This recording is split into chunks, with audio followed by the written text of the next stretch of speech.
राज्यर कृषि सामर्थ्यर एक प्रगतिशील परिचय होची कृषि ओडिशा।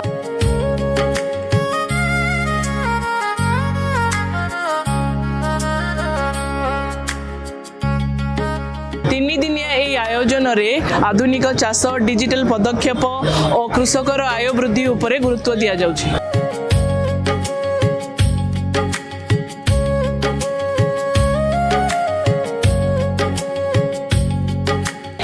जानिबाकु पाइलु मुख्यमंत्री कृषि उद्योग योजना विषय रे जोटी 117 प्रकार उद्योग सब्सिडी पाई परिबे और निजर छोट बड़ व्यवसाय आरंभ करि परिबे।